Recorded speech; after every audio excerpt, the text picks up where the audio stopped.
que eu queria ser só um amigo seu.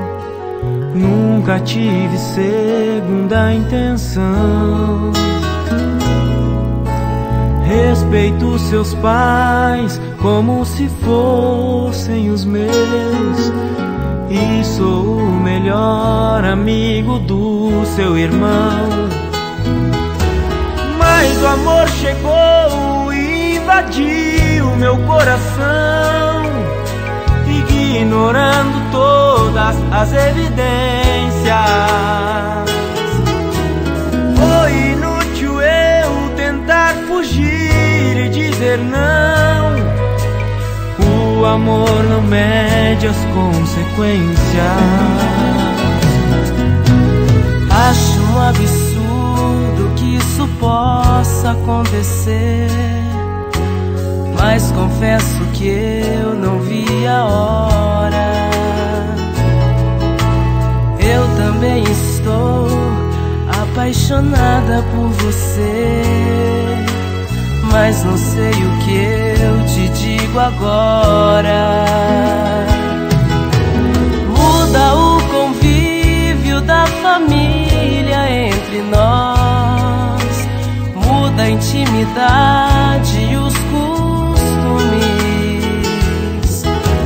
E o que me assusta é o temporal que vem depois. Se esse amor de vez a gente assume, mas se a gente não tentar, vamos levar a culpa.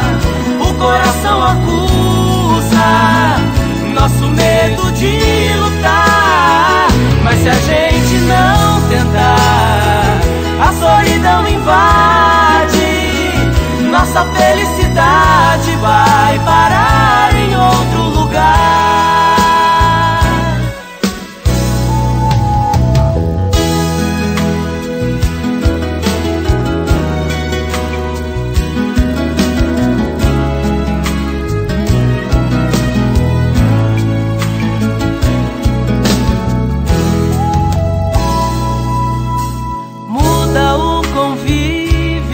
Família entre nós, muda a intimidade e os costumes.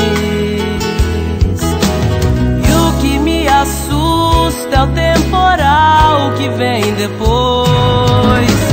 Se esse amor de vez a gente assume, mas se a gente não tentar, vamos levar a culpa. O coração acusa nosso medo de lutar, mas se a gente não tentar, a solidão invade. Nossa felicidade vai parar em outro lugar. Mas se a gente não tentar, vamos levar a culpa. O coração acusa nosso medo de lutar, mas se a gente não tentar, a solidão invade. Nossa felicidade